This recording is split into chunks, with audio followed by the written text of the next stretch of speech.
Hello and welcome to the Earth Observed podcast, a podcast where I sit down with founders, technical leaders, and the minds shaping the future of Earth data, geospatial technology, and atmospheric AI across Europe, North America, and beyond. In each episode, we take a vertical dive into a topic chosen by our guest, giving you a front row seat to the ideas, tools, and challenges that enable innovation from space to subsurface and everything in between. Today, I have the pleasure of being joined by Tee Barr, Director of Geospatial Product at Verisk, lecturer at Northeastern in GeoAI, American Geographical Society Counselor, and Startup Advisor. Honestly, really love the fact that you are on today's episode, T. I have been a massive fan of your work for some time now. And honestly, some of the stories that I've had the pleasure of hearing from you, from both inside and outside of work, I can see why you are a very popular figure within the community. So thank you very much for sparing the time to speak with me today. No problem, Sam, and I appreciate the introduction. That was very touching. Yeah, thank you. Well, today's episode, from what I understand, is titled Spatial Thinking. Before we dive deeper into the idea and the discussion of spatial thinking, are you able to give the audience a bit of a teaser as to what maybe we might cover today? So there's a conference that takes place in Banff every year called North 51. This year, they postponed it from the lovely time of April till January of next year. And I was like, I already have a plane ticket that's not refundable. I have a spa appointment and a reservation at a 2-star Michelin restaurant in Calgary. I'm coming. We should do something. So about we call it the Calgary 11. About 11 of us went to a co-working space in downtown Calgary. Big ups to Wyvern for setting that up, and we just talked about the issues with the geospatial community was. Everything from the current political situation and how borders are getting larger and more harder to cross, especially with data, to what the impact of AI can be. And I brought up spatial thinking because it's something, as an AGS counselor, that's something we talk about all the time. And that's seeing a problem through a spatial lens, trying to understand a problem from a spatial perspective initially. Anthony Quattro, the founder of Fulcrum, used to say geography is a primary science and everything else is math. So if we take everything from a geographical point of view and start to extrapolate the problem from there, it gives us deeper insight and more understanding what the problems can possibly be. Amazing, very interesting. Well, I'm very excited to be jumping into this one today, given the broad perspective to what spatial thinking could be from one member to another. But I guess what I'd be very keen to talk about is from the start. Okay, so at what moment did the switch flip from this is an interesting idea to I have to go all in and spend my time on this? With geospatial in general or spatial thinking? Geospatial thinking. So spatial thinking has been something that's been percolating in the back of my head for a while. We all have, there's a bunch of people in the geospatial community that understand how to use ArcGIS. They understand how to use these programs we have, and they understand that, we can use data to solve problems, but they really don't take that extra step deeper into what spatial thinking really is. My favorite example is New York City. Okay. New York exists because it's a deep water port on the East Coast of the United States. That's how it initially, it was a Native American settlement before the Dutch took it. Okay. But its geology is mostly granite and hard rock, so allows the buildings to be tall. And from those buildings to be tall became a financial center. So we're stacking geography on top of geography. So now we have like the physical geography of the infrastructure as well as the earth itself. And then we start to stack human geography on top of that, from neighborhoods to financial institutions to crime to terrorism, all the other stuff that exists in this little ecosystem because of the geography in New York City. Interesting. Are there any other areas that you see similar to New York and the way in which spatial thinking is brought into that? You can go to a lot of them, like you could use Pittsburgh, Pennsylvania, because it's a nexus of two major rivers and all the iron and steel that was pumped out there in the 1800s and 1900s. Okay. London's another huge one. Like London exists as a city has existed for what now, like over 2,000 years, right? Yeah. But it's a major financial center. It's no longer a trade port like it used to be because it's harder to get the big boots up the Thames. But it took that and reinvented itself as a financial center, Yeah. right? So from a human geographical standpoint, London's reinvented itself as being a financial and fintech center. So Interesting. it still has a geospatial power halo, but it's not Okay. necessarily what it used to be. And why is that? I think for London itself, Yeah, for London itself. Yeah. so for London, it was because the world. So as the British Empire fell, London kind of lost its capability, lost its need to have a deep water fleet. It lost its need for the reach. It adapted its hard power of the British Navy to be soft power through financial mechanisms. Yeah. Because Okay. it had because London, the British had this massive empire. They had all these connections and stuff that still existed that were still generally intact, and they could leverage those from a financial perspective, opposed from like a military perspective.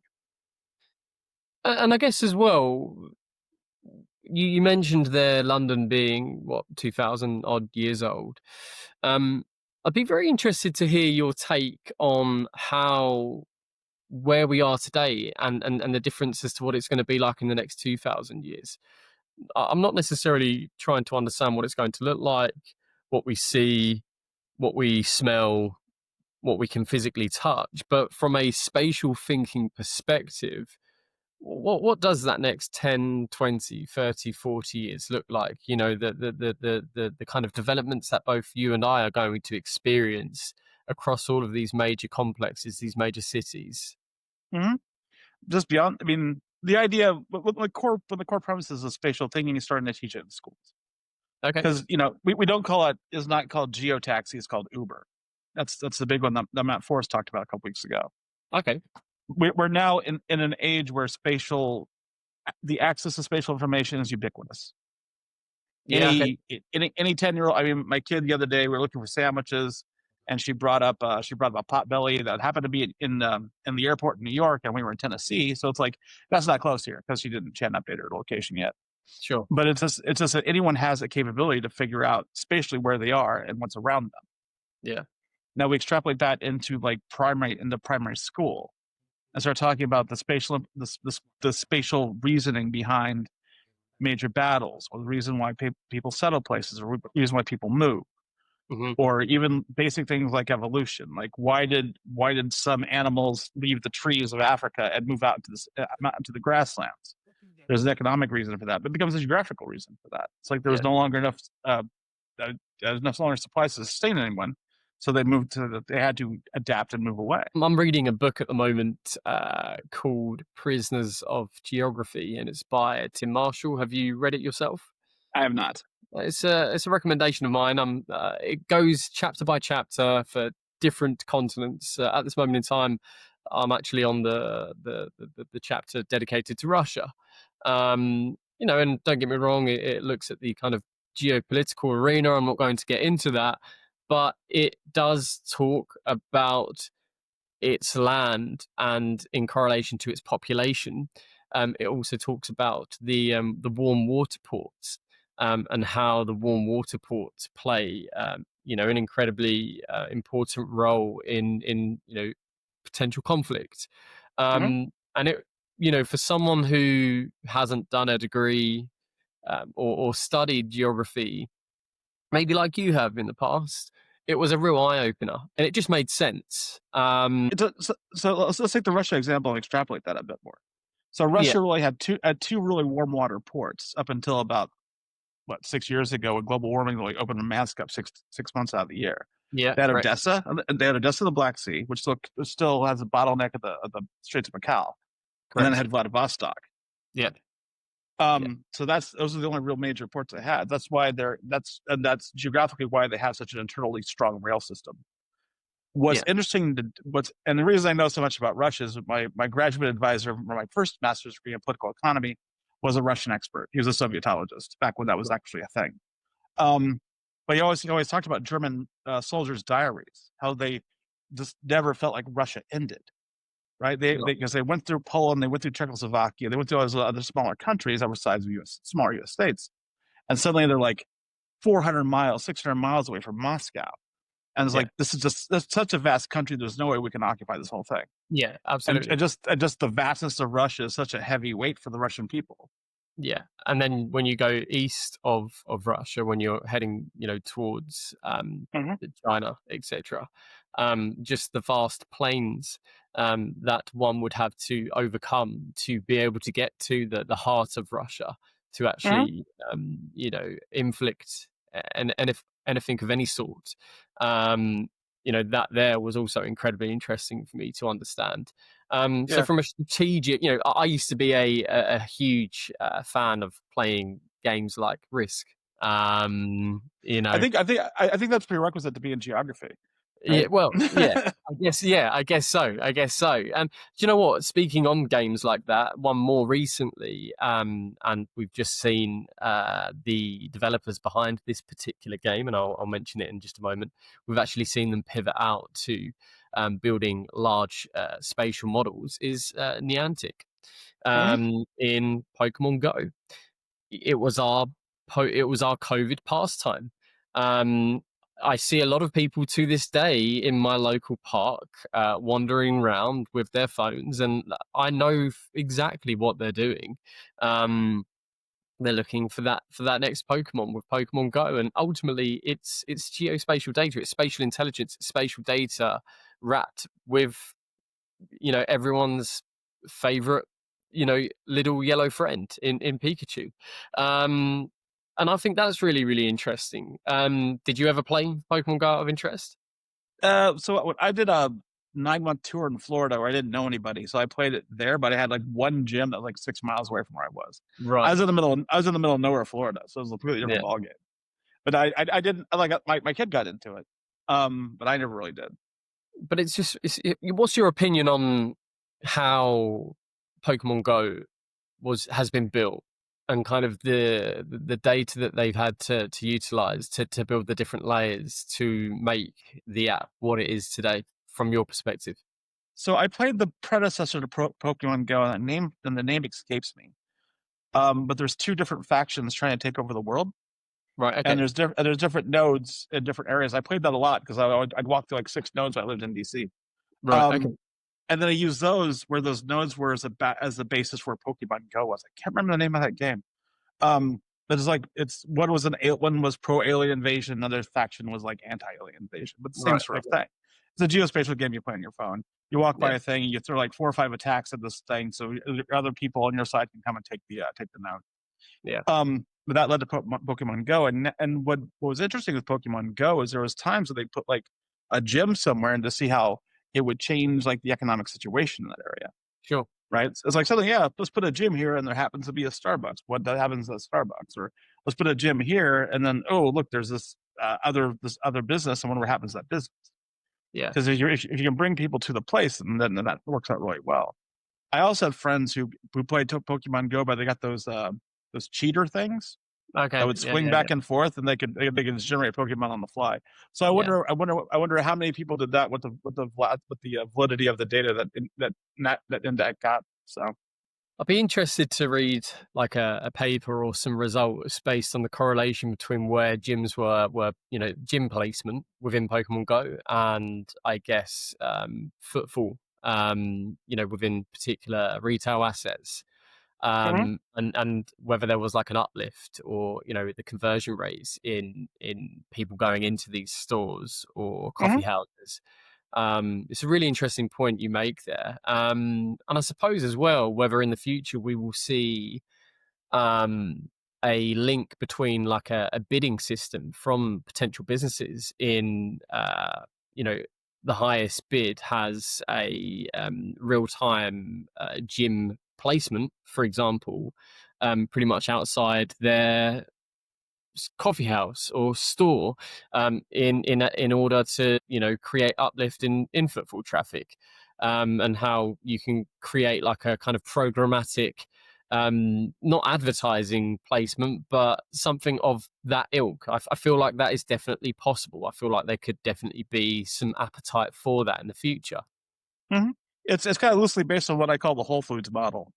Okay. Yeah, Whole Foods, what they would do, they'd find an up and coming neighborhood and put a Whole Foods there, It makes sense. and that'd slowly help build the gentrification process. DC did a lot of that. It was interesting. I moved to DC when it wasn't gentrified yet, and it was funny watching how they did what I called spot development. They'd build like a city office building in a troubled neighborhood and just watch it change the neighborhood. Then the Whole Foods would come in, and then suddenly there wouldn't be like empty parking lots, there were condos.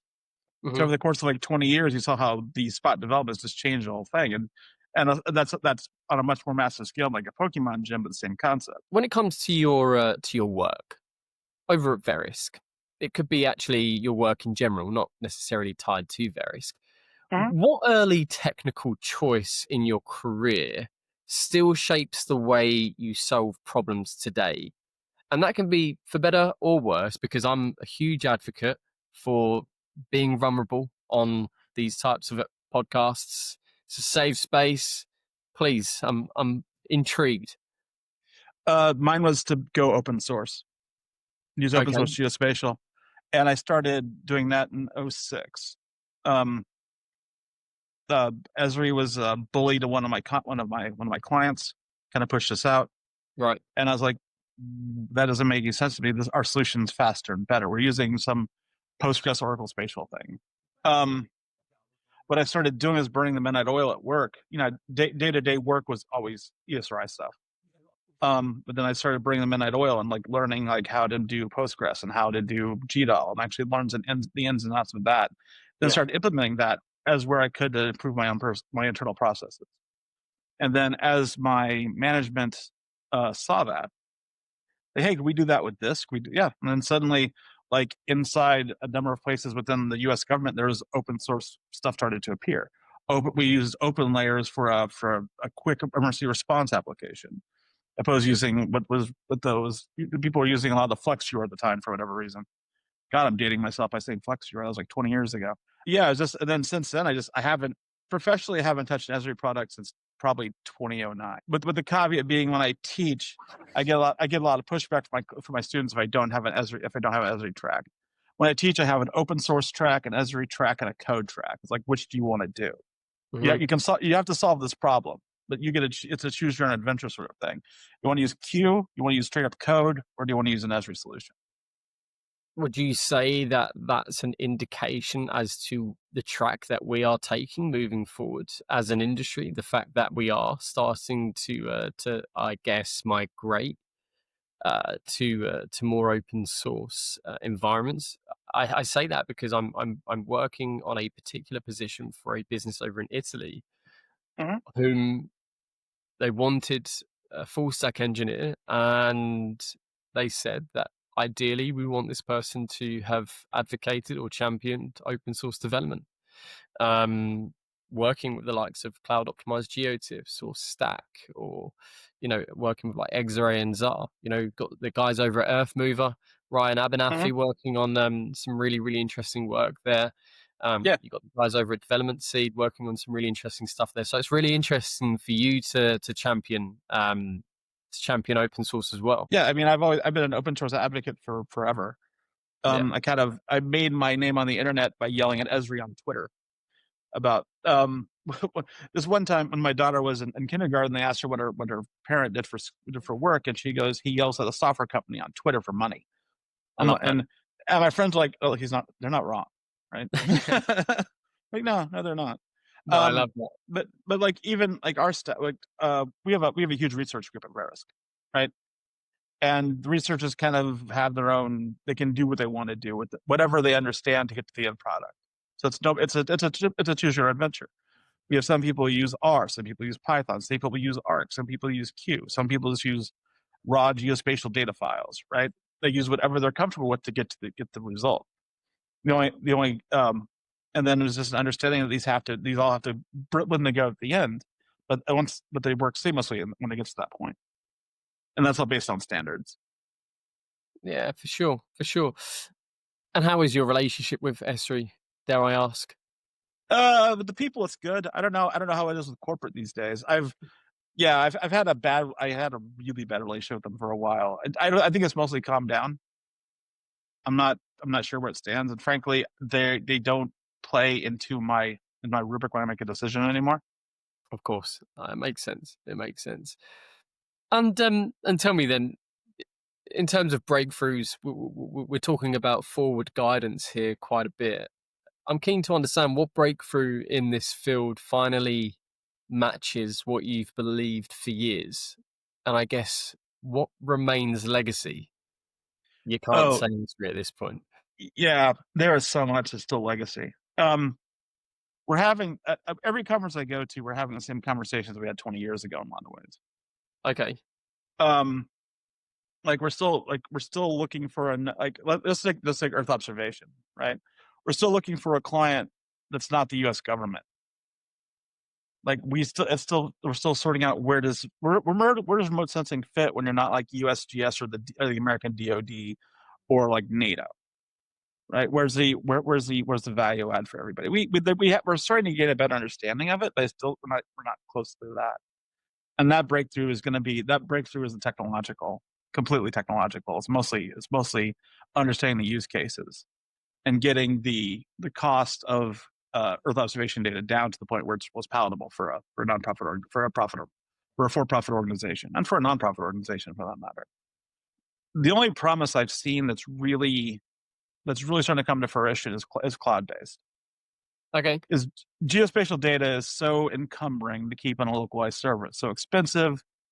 It's so difficult to deal with on a day-to-day basis, right? And if we can put all that management into a single solution where we know where the latest and greatest is and understand that where it's coming from and understand where it lies, and we can just grab it from anywhere. That to me, I think cloud obviously has the most potential for geospatial right now, and I think it's the only thing that's come close to actually giving us what we asked for when it started. Are there any That makes particular sense. Are there any particular players, any particular individuals that you feel are contributing most to the development of this idea? Well, like you brought up Ryan and his ZAR files. That's one. The Sure. stuff that DevSeed does with the GeoParcane stuff is incredible too. But generally, it's just the community working together. Jed's a good guy for this kind of stuff too. The Cloud Native Geospatial group, and Yeah. their conference they had in Utah that I didn't go to. I should have. Um, I won't make that mistake next year. But what they're doing is just really top notch. I'm just educating people about it because for whatever reason, we leverage the cloud from a compute standpoint, but we don't leverage it from a storage and really a storage standpoint as much as we should. Yeah. Yeah. There's some really interesting players that I've had the pleasure of speaking to recently, working on cloud native spatial tooling. The likes of Ellipsis Drive. I had the pleasure of speaking with Tilebox recently. Mm-hmm. And some of their solutions are really, really interesting. I'm not going to go into too much detail on today's episode, but hopefully at some point in the future, I'll be able to get the folks over there onto these conversations.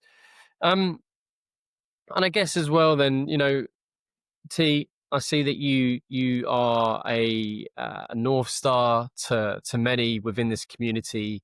You you speak and you communicate and you cooperate with so many people, so many great figures in this particular space. You're known by many, you're loved by many.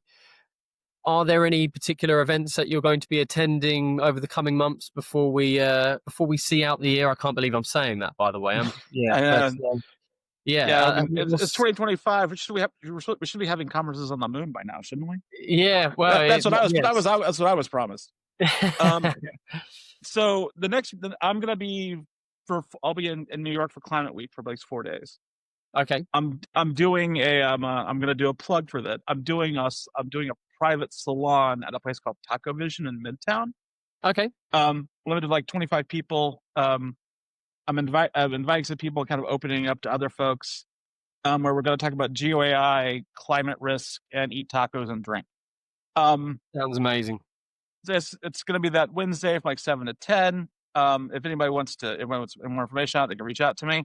Absolutely. But there's it's a badgeless thing, and Tiger House rules so that we don't talk about what we talked about, but we're going to go in, have open conversations, just kind of talk about things.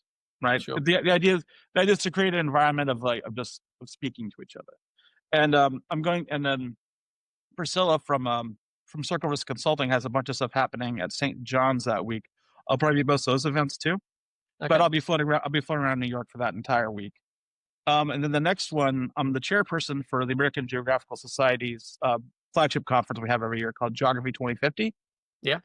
Takes place at Columbia Climate School. And we're going to be, this year our theme is GeoAI. Nice. It's still coming into, it's 4 months out, but still coming into focus. That's going to be, I think it's the 21st and 22nd of November. It's always the last 2 days of Geography Awareness Week. Okay. And I'll be there probably starting that Tuesday through the end of that week too. So the rest of my travel seems to be New York. And then obviously in January, I'll be in Banff. I had to buy a parka for it, but I'm going to be at North 51 in January, where it's going to be like, I don't know, negative 6,000 degrees or something, like ice station zero. Yeah. I'm not going to bother to get a car because I have no intention of leaving the hotel. But Love yeah, it. so that'll be fun. So North 51 is probably one of the, North 51 and Geography 2050 are the two really stealth conferences I think everybody should attend. They're not technical. They're much more planning and like thinky conferences, but they're both really interesting. I've never come out of either one of them without thinking about something coming now. You mentioned Priscilla a moment ago. Yeah. I think what a lot of people maybe don't know, though, they might, is the work and the idea that you ultimately founded with Priscilla in the form of the Geospatial Risk Summit. And from what I understand, it debuted earlier this year in January. Is that correct? Yep. Yeah. And I wanted to kind of give you the opportunity for the next 5 minutes to really talk about the Geospatial Risk Summit and, give our listeners an understanding of where that idea came from and then I guess also the execution, the fantastic work that Priscilla done to put that through to fruition. The venue looked amazing. I think it was at the Hard Rock. I didn't get the chance to attend, but from what I saw, it looked incredible. And I would love to understand if there is going to be one taking place in 2026. So let's start with the ending. There's going to be a Geospatial Risk Summit attached to N51 in Canmore in January. Amazing. They're working together for both those. So it was actually not to harp on N51, but I was at North 51 in 2023. I just giving a presentation on reinsurance and catastrophic modeling, reinsurance, and geospatial stuff. And I'm a big community advocate. Sure. And I was like, all these insurance companies, all these fintech companies that are working in geospatial, we all face the same base buying problems, and we all solve them our own ways. If we could get together and talk to each other, because coming from a defense and intelligence background, we did it all the time. I might be competing with Booz Allen tomorrow, but today I'm in a room with them whiteboarding out a solution. Nice. And we don't have that in the full-on private sector. And what I wanted to do was build a platform where we could talk to other insurers, or we could openly talk to whoever and just start to solve those basic problems so we can focus on the big problems like climate change and start working towards that. So I kind of had this idea together. I used some of my contacts in New York to find a planner. Erin's amazing. If you can, just if you're planning an event in New York, ping me and I'll give you Erin's number. She's wanting to help me put together this taco thing. Nice. I went up there. We looked at like 5 different venues, and I was putting together stuff, and I couldn't give the Geospatial Risk Summit the energy it needed, to come to life. Yeah. And Priscilla and I have been talking for a while, and she was, and we were driving to the airport in Calgary in 2024, and she's like, "Do you mind if I take it?" I'm like, "No, I don't care who takes the idea from it. I just want it to happen." Yeah. So then she just left ISI, and she ran with it. And what she did was amazing. She did a better job than I would have done with it, especially because I would have been focused because I have day job and other stuff to focus on. She just made that her thing and did a really bang up job at it. Yeah. And now, That's amazing. and now with it being part of N51, it's going to be, because the group at N51 are a lot of intellectual people who ask a lot of interesting questions. Yeah. So that should be a real good time up there. Amazing. Amazing. Well, look, you planted the seed, she applied the water, added the sunlight. I love it. It's great. You know, I was speaking to someone this morning. They felt as if the media landscape within geospatial has gone quiet. But I think it's incredibly important for events like that to be taking place, for them to be spoken about and shouted about on places like LinkedIn, because they can be very, very beneficial. I'll be sure to grab those details from you regarding Erin, and also the event that you've got going on over in New York, so that we can strike some further interest into that. But ultimately, Tee, it has been an absolute pleasure having you on. I feel like we've been speaking for quite some time now, but I have absolutely no doubt that I will be getting you back on for another episode, whether it be to talk about spatial thinking once more and to hit it from a different angle, or whether it be to be speaking about something in its own right. Honestly, it's been an absolute pleasure. Thank you so much. Thank you, Sam. Talk to you soon.